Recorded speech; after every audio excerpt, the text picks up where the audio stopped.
Assalamualaikum warahmatullahi wabarakatuh.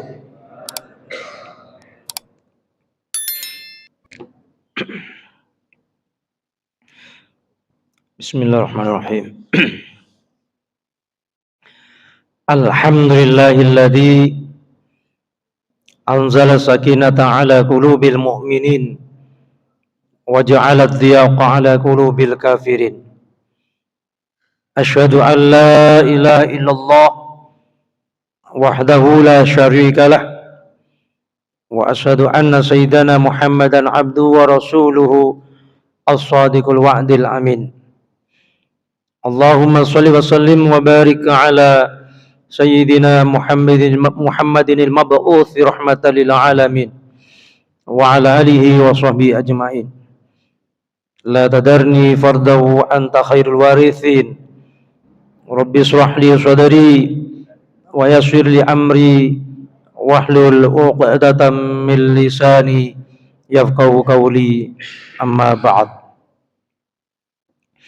Hadratul mukarramin, segenap para jamaah, Bapak, Ibu, para hadirin, khususnya jamaah Majelis Ta'lim Masjid Nurul Islam yang dirahmati oleh Allah Subhanahu wa taala. Syukur walhamdulillah pada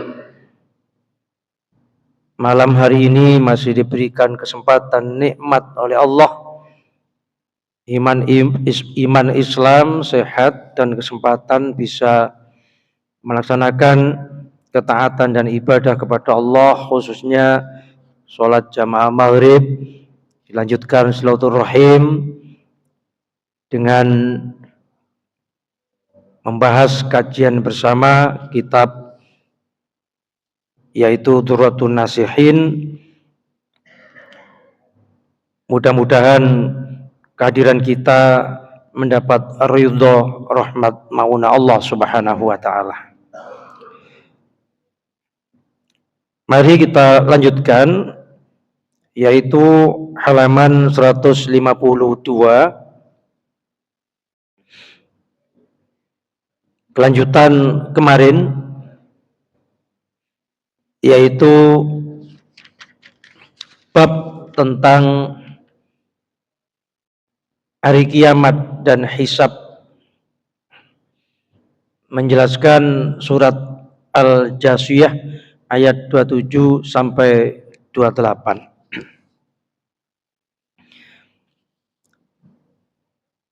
Bismillahirrahmanirrahim. Yang paling bawah itu hadis yang diriwayatkan oleh Umar bin Ash,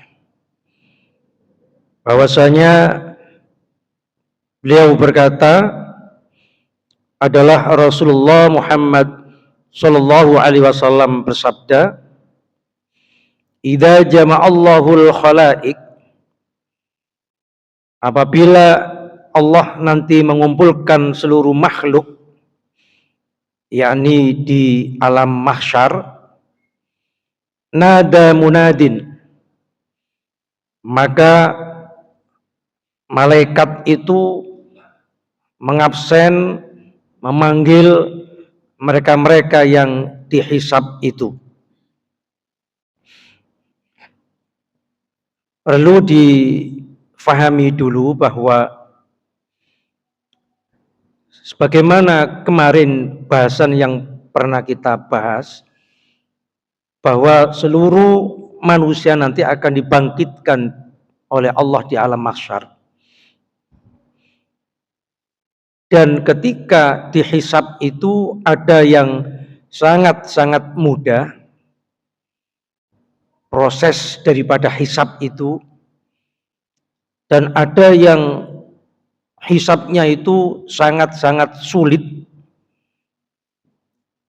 dan ada yang tengah-tengah melalui proses daripada hisab, tetapi kemudian mendapat ma'unah, pertolongan Allah, sehingga selamat masuk surga.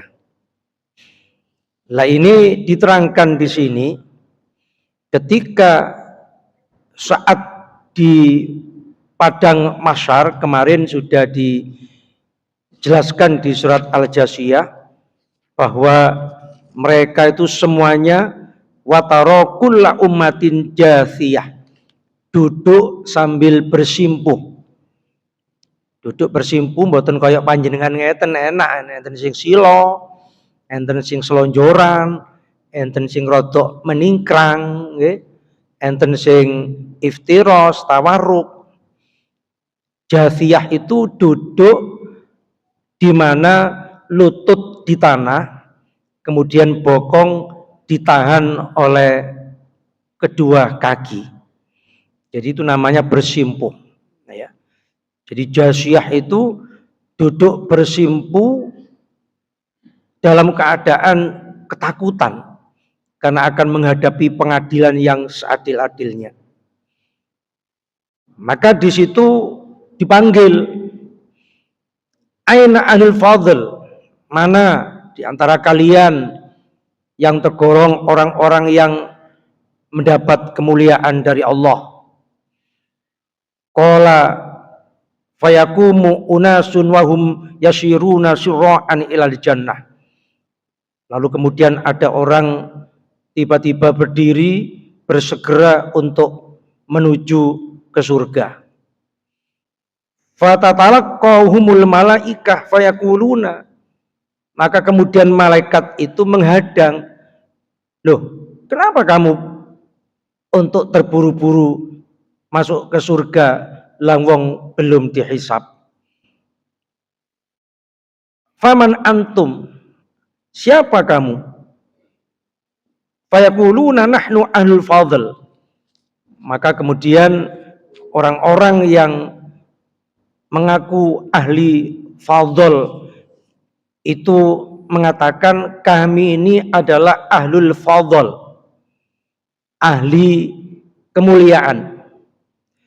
Fayakuluna, maka kemudian malaikat itu bertanya, makana fadlukum, apa bukti kemuliaan kalian? Idza dzulimna sabarna wa idza syi'a ilaina afauna. Jadi ketika kami itu dianiaya, kami bersabar. Ketika kami disakiti, kami memaafkan. Maka kata malaikat, fayuqalu lahum, dikatakan oleh malaikat kepada mereka, udkhulul jannah, dipersilakan untuk kalian masuk surga. Wa ni'ma ajrul amilin, maka itulah sebaik-baik pahala orang-orang yang beramal.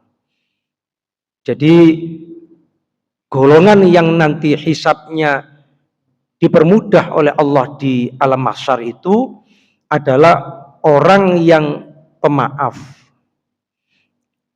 Pemaaf itu tidak menyimpan dendam, ya, manusiawi kalau sakit hati tapi tidak dendam, lalu kemudian memaafkan.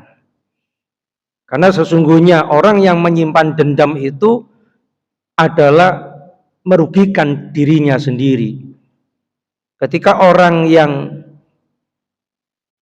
disinggung, disakiti, merasa sudah tidak ada apa-apa, orang yang menyinggung, orang yang menyakiti merasa tidak ada apa-apa, malah dia malah menyimpannya di hati berlama-lama, maka itu merugikan dan menyakiti diri sendiri. Contohnya iblis itu. Jadi iblis itu begitu dendamnya kepada Nabi Adam hingga anak turun sampai yaumul kiamah nanti itu akan dibalas oleh iblis. Rasa sakit hatinya iblis itu tidak mau memaaf Nabi Adam beserta keturunannya sampai rela dia dilaknat dan dimasukkan neraka oleh Allah Subhanahu wa taala. Jadi setan itu mbahe wong sombong, ya mbahe wong ego, orang hasud, orang tidak mau memaaf dan lain sebagainya. Makanya sesungguhnya sifat-sifat yang seperti itu menyakiti dan merugikan dirinya sendiri. Sehingga salah satu bentuk dimudahkannya hisab itu orang-orang yang memiliki sifat mudah memaaf kesalahan orang lain. Ya. Siapa sih yang nggak punya salah? Setiap kita pasti punya salah, sehingga untuk agar kita ini benar-benar memahami sifat Rahman Rahim dan pengampun Allah, begitu besar Allah mengampuni bagi orang-orang yang bertaubat, maka kita pun juga demikian. Mengapa tidak memaafkan kesalahan daripada orang lain? Tsumma yunadil munadi aina ahlus sabr. Lalu kemudian, mana yang diantara kalian sabar? Fayaqumu unasun minhum yasiruna sirra'an ilal jannah. Maka kemudian berdirilah golongan manusia berjalan terburu-buru hendak masuk surga. Fatatalaqahumul malaika fayaquluna, maka malaikat itu menghadang mereka sambil berkata, inna narakum surra'an ilal jannah faman antum. Kalian ini tergesa-gesa ingin masuk surga, belum ditanya ini itu, siapa kalian? Fayaquluna, maka mereka menjawab, nahnu ahlus sabr, kami adalah golongan orang-orang yang sabar. Fayaquluna maka sabrukum, maka mereka mengatakan maka sabrukum, bukti apa kesabaran kalian? Fayaquluna kunna nasbiru ala musibatillah, kami bersabar atas musibah yang diberikan oleh Allah kepada kami. Fayuqal lahum, maka dikatakan kepada mereka, udkhulul jannah, ya udah kalau begitu masuklah surga kalian. Jadi orang-orang bersabar atas musibah, ya. Bahkan kesabaran itu ada 3 klasifikasi. Sabar menjalankan perintah Allah, menjalankan sabar menjauhkan dari kemaksiatan, larangan-larangan Allah, dan yang ketiga adalah sabar atas musibah. Dan pahala yang paling besar itu adalah kesabaran di saat menghadapi musibah. Jadi bukan sabar menjalankan perintah, dan juga bukan ketika menjauhkan diri dari larangan, tapi yang paling besar itu sabar dari musibah. Karena orang yang tidak bersabar potensi kufur kepada Allah, ya. Jadi ketika diuji sakit, diuji secara lemahnya ekonomi, diuji oleh keretakan rumah tangganya, diuji oleh berbagai macam kehidupannya, sehingga kalau nggak sabar itu potensi kufur, ingkar kepada Allah Subhanahu wa ta'ala. Ya minimal itu orang-orang ingkar itu kan sambat ay penggawean kan. Jadi sambat terus, ngersulo kemawon, tangi turu ngersulo, ajangi turu yang ngersulo, sehingga orang sambat itu hisabnya besar. Jadi orang sambat ngenong Gusti Allah kemawon, menangis kepada Allah, sambat nang Gusti Allah. Semua perihal kita silakan diwadul nang Gusti Allah. Jangan wadul nang menungso itu. Karena manusia tidak akan bisa memberikan manfaat dan mudarat. Percuma kalau kita kemudian ngresulo nang menungso, belum tentu juga akan diberi pertolongan kan begitu. Makanya sambat monggo nang Gusti Allah. Makanya diberi media doa itu ya, terutama di saat di sholat malam adalah momentum yang paling mustajabah kita menyampaikan curhat kita kepada Allah. Jangan sampai curhat kepada sesama manusia ya. Itu termasuk nanti akan menghadapi sebuah hisab. Jadi hisab itu pertanyaan-pertanyaan 4 macam. Pertama tentang umur kita akan dipertanyakan. Jadi umur kita itu untuk apa saja. Yang kedua adalah badan kita. Seluruh organ tubuh kita ini akan dipertanyakan. Digunakan untuk apa saja. Kemudian ilmu kita diamalkan atau hanya sekedar dibuat alim-aliman, gagah-gagahan, atau sekedar gaya pinter-pinteran gitu. Kemudian yang terakhir yang lebih berat ini, harta kita ditanya dari mana, lalu kemudian diperuntukkan apa saja. Jadi itu semuanya akan ditanyakan oleh Allah. Lah kita ini berapa persen sih ngurusi diri kita? Kita ini nggak begitu banyak ngurusi diri kita. Kita mati kapan dimanapun nggak ngerti, itu urusan Allah. Darah mengalir di tubuh kita, dipompa oleh jantung ke semua organ tubuh, kita nggak ikut ngurus. Lalu kemudian jantung berdetak, kita tidak juga ikut mengurus. Paru, kembang kempis juga tidak ikut mengurus. Bahkan urat saraf di kepala kita yang konon menurut ahli medis jumlahnya miliaran, itu kita juga tidak ikut ngurus. Andai kata satu saja dicabut oleh Allah, andai kata kemudian manusia ini gila, lalu siapa yang menghormati kita? Makanya kita ini nggak ikut ngurus segala urusan kita, sehingga di dalam hadis Nabi beliau mengatakan, man arafa nafsahu faqad arafa rabbahu. Barang siapa yang memahami dirinya, maka dia akan mengenal Allah. Memahami dirinya, lawang kita ini berapa persen ngurusi diri kita? Kita tidak ikut ngurusi. Andai kata kita mengenal seperti itu, akan semakin bersyukur kepada Allah. Makanya hari ini kita ini bersyukur, alhamdulillah bisa silaturahim, ikut ngaji, bertemu dengan para jamaah, sahabat, konco-konco, dulur-dulur. Alhamdulillah masih bisa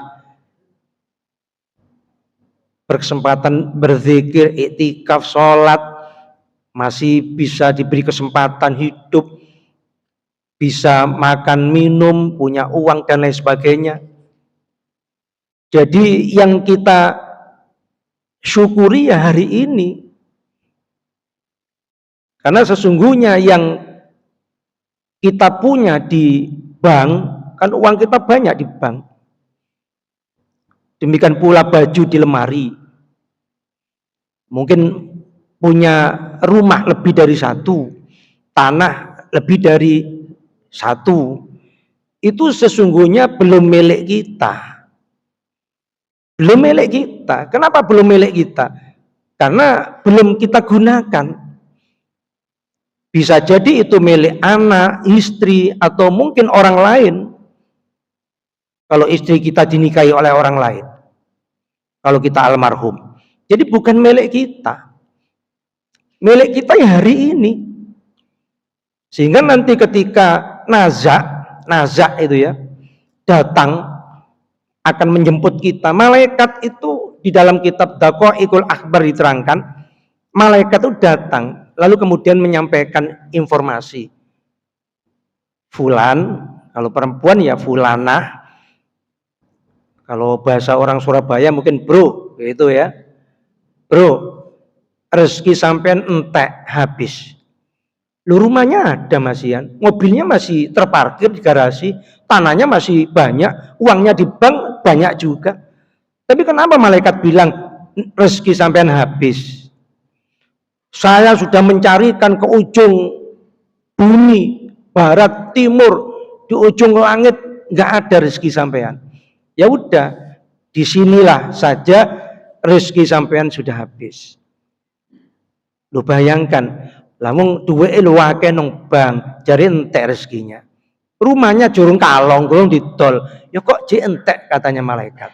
Ya berarti nikmat rezeki berupa kesempatan hidup. Makanya yang milik kita itu adalah yang kita gunakan. Makanya kalau digunakan banyak bersedekah, dikeluarkan zakatnya, infaknya, wakaf, itu akan investasi besar untuk kita. Lah nanti kalau ngenteni keluarga yang bersedekah untuk kita, angel, belum tentu ingat, belum tentu ingat. Makanya disampaikan dalam Al-Quran oleh Allah itu, innamal hayatud dunya laibu walahun, laibu walahan, walahwun. Laib itu main-main, lahwun itu ya main-main. Ahli tafsir mengatakan laib itu urusan badan, kalau lahwun itu urusan hati. Jadi kita ini sesungguhnya hidup di dunia adalah dulinan, main-main gitu. Lah bagaimana nggak main-main? Kerja mulai pagi sampai malam, dikumpulin rumah, kumpulin mobil, kumpulin uang, lalu kemudian ditinggal mati.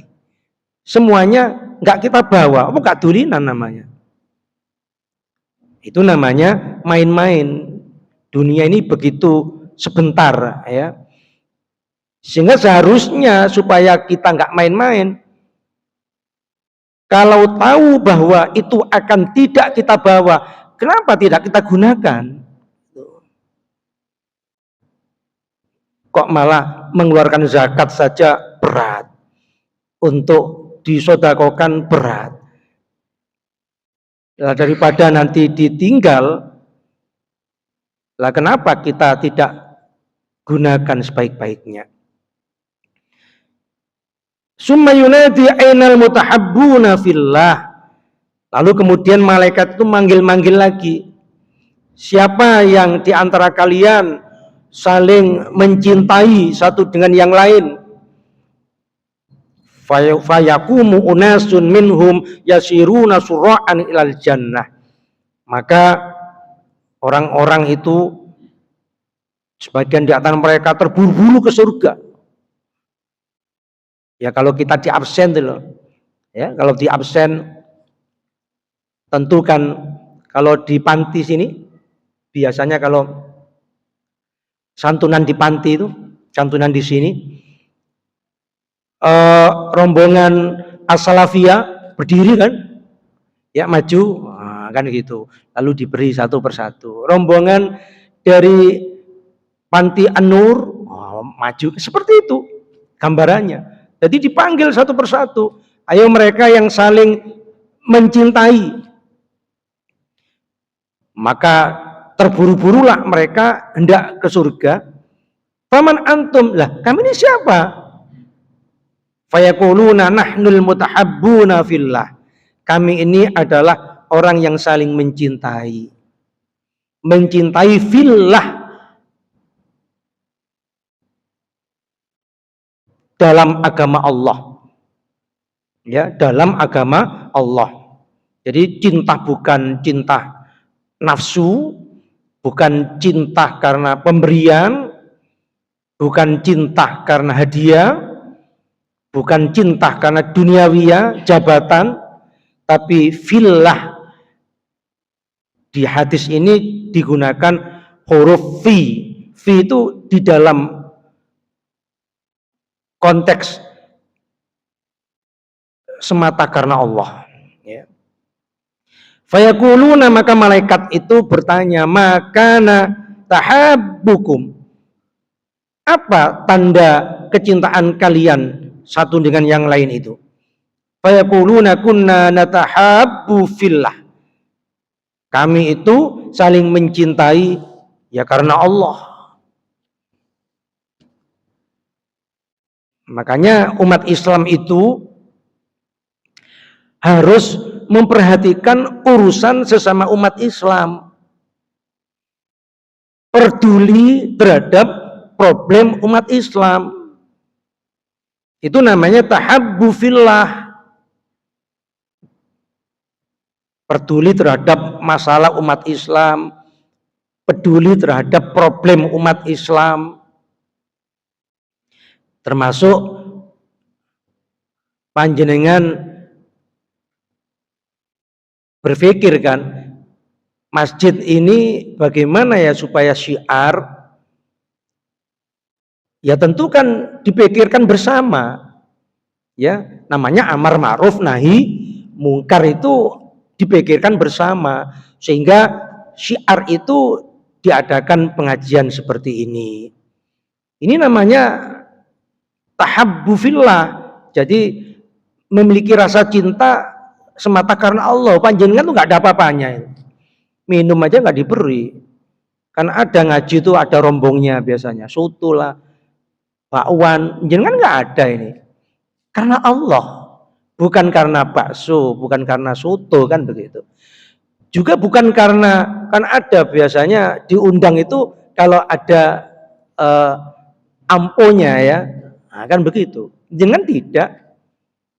Ya semata karena silaturahim, karena ingin ngaji. Ini namanya tahabbulillah. Nanti hisabnya itu akan dimudahkan oleh Allah. Keburu ke surga, dihadang, mau kemana? Surga. Loh sampean siapa? Loh kami ini dua ahli ngaji di Nurul Islam. Ya udah, oke, masuk. Itu kata malaikat. Ya. Makanya orang-orang jamaah sini diberikan oleh Allah kelebihan harta. Alhamdulillah, berpikir cerdas. Lalu kemudian setiap Muharram, setiap Ramadan melakukan santunan dengan harta benda mereka. Nah, ini namanya natahabbunillah. Jadi saling mencintai karena Allah. Problem masyarakat apa sih? Kan gitu. Makanya semuanya harus ikut berpikir, ya. Masyarakat sini kalau di sini apa problemnya? Banjir enggak nggih? Banjir? Mboten. Kemiskinan? Kemiskinan mboten nggih? Mboten. Kebodohan? Mboten nggih? Mboten. Ya paling keguyuban. Nah, kebersamaan. Dan alhamdulillah di sini guyup lah ya. Enggak membedakan mana Salafi, NU, Muhammadiyah, Al-Irsyad kan begitu. Semuanya sama-sama memelihara dan mensyiarkan masjid. Jadi umat Islam ya begitu. Makanya kita diajarkan di masjid itu menanggalkan titel jabatannya. Ya siapapun kalau datangnya terlambat ya shotnya kan di belakang kalau sholat. Sudah takbiratul ihram ada pejabat baru datang. Ya di belakang sendiri lah, wong dia datangnya belakangan. Tak mungkin membubarkan dulu. Menanggalkan titel jabatannya walaupun profesor, doktor nggak peduli, kamu di belakang ya di belakang. Atau mungkin dia konglomerat, nggak peduli, konglomerat pun dia di belakang. Walaupun takmir ya di belakang kalau datangnya terlambat kan begitu. Tak bisa kemudian dibuyarkan gara-gara takmir terlambat kan begitu. Ini namanya kesetaraan. Kita diajarkan jamaah itu adalah kesetaraan. Enggak ada padang bulu, semuanya pejabat sujud. Semua yang kaya sujud, kaya miskin sujud. Enggak ada agama seperti Islam ini kan. Dulu mengapa Abu Jahal, Abu Lahab itu tidak mau masuk Islam? Karena mereka merasa kami ini tokoh, kami ini adalah pejabat di tengah orang-orang Quraisy. Kenapa harus seperti budak yang harus mencium tanah? Makanya kita diajarkan sujud ke tanah siapapun backgroundnya. Kita itu menunjukkan inna akramakum indallah atqakum. Innallaha la yanduru ila suwarikum. Allah enggak memandang wajahnya ganteng cantik, enggak. Apakah pakaiannya yang mahal-mahal, tidak. Tidak melihat apa keturunannya, Habib atau enggak, Gus atau bukan, kiai atau bukan. Tidak melihat di situ Allah. Yang dipandang adalah juga tidak memandang ala amwalikum, hartanya, apakah konglomerat, apa pejabat, tapi walaki yandru ila qulubikum, yang dipandang oleh Allah hatinya, ya, hatinya. Makanya sekarang itu ada rame-rame nasab itu ya. Kenapa harus diributkan, ya? Menurut pandangan Allah semuanya nanti adalah sama, ya. Di hadapan Allah itu inna akramakum indallahi atqakum, bukan jabatannya, bukan keturunannya, bukan nasabnya, bukan hartanya. Lah bagaimana saling mencintai? Kan di sini mereka itu akan apa? Akan dipanggil, ayo siapa yang saling mencintai? Kami. Masuk surga duluan. Lah bagaimana ini umat Islam saling menjatuhkan satu dengan yang lain? Yang satunya bilang dia dajjal, dia setan lah, dan lain sebagainya. Yang satunya bukan keturunan Nabi lah. Lah ini kan, ya Allah, ini kan saling menghina satu dengan yang lain, saling menjatuhkan satu dengan yang lain, saling mencemooh. Dan ini tidak menunjukkan ya tahabbun, saling mencintai, ya, tidak menunjukkan saling mencintai. Lah makanya di sini nahnul mutahabbun, orang-orang yang saling mencintai itu dipermudah nanti hisabnya oleh Allah. Ya seperti panjenengan insya Allah nanti dipermudah, ya. Allahumma amin. Lalu kemudian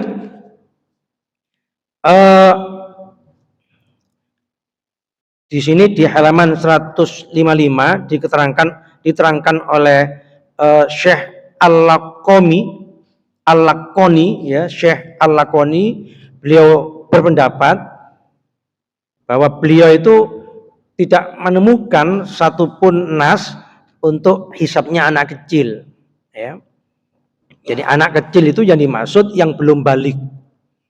Makanya ada yang berpendapat anak-anak yang belum balik itu, baik itu anaknya orang Islam maupun anaknya non muslim, semuanya ke surga. Karena mereka itu ketika di alam rahim itu sudah ikrar kepada Allah. Alastu bi rabbikum, bukankah aku ini Tuhan kalian? Qalu bala syahidna. Jawaban bayi semuanya itu menjawab qalu bala. Bala itu tidak sekedar hanya iya.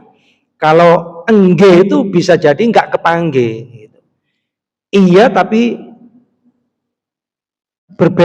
membelot. Iya tapi tidak realita. Tapi kalau bala itu jawaban yang pasti, mengakui. Makanya jawaban para janin di alam rahim itu syahiduna, kami bersaksi. Jadi sudah bersaksi, sudah berikrar, asyhadu alla ilaha illallah, tidak ada Tuhan kecuali hanya Allah, tidak ada yang patut disembah, tidak ada yang layak menjadi Tuhan kecuali hanyalah Allah. Itu di saat di alam rahim semua sudah berikrar seperti itu. Makanya kenapa menurut Syekh Al-Laqani ketika di alam hisab kok ada bayi sudah meninggal sebelum balik, itu nggak pakai hisab. Ya seperti binatang itu kan nggak dihisab. Jadi binatang-binatang itu juga nanti juga berada di alam mahsyar juga, semuanya makhluk. Tapi sudah menjadi debu kembali, nggak ada hisab. Ya. Jin juga dihisab. Orang kafir juga dihisab, tapi hisabnya berat. Yang jelas orang kafir syirik itu murtad itu jelas langsung ke neraka. Makanya ada pintu arah kanan, ada pintu arah kiri, kemudian ada pintu arah belakang. Ya. Ada pintu arah belakang. Kalau kanan ini orang-orang mukmin, ya. Kalau belakang itu orang-orang kafir. Kalau kiri ini orang-orang yang banyak berbuat dosa. Betul muslim, mukmin, tapi banyak dosa belum taubat. Nah ini arah hisabnya arah sebelah kiri.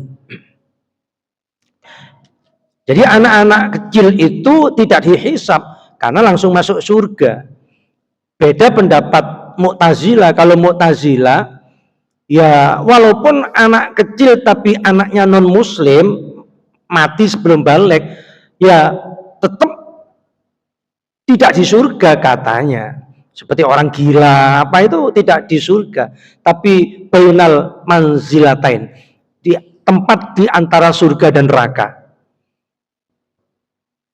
Itu menurut Mu'tazilah. Tapi menurut pandangan Ahlussunnah wal Jamaah ya tetap di surga. Tetap di surga. Makanya di surga itu kan ada pelayan-pelayan yang lucu-lucu kecil-kecil. Yang mereka itu yang nanti akan menghibur penduduk surga itu. Saya kira itu mudah-mudahan kita semuanya ya semakin bersyukur kehadirat Allah Subhanahu wa taala ya. Termasuk saya tentunya bersyukur atas karunia Allah masih diberikan oleh Allah kesempatan untuk terus menyampaikan ilmu, mudah-mudahan bermanfaat bagi saya dan untuk semuanya. Allahumma amin. Mari kita tutup dengan doa majelis. Subhanakallahumma wa bihamdika asyhadu an la ilaha illa anta astaghfiruka wa atubu ilaik. Mudah-mudahan dosa-dosa kita diampuninya oleh Allah Subhanahu wa taala. Amin ya rabbal alamin. Demikian kurang lebihnya mohon maaf. Akhirul kalam. Assalamualaikum warahmatullahi wabarakatuh.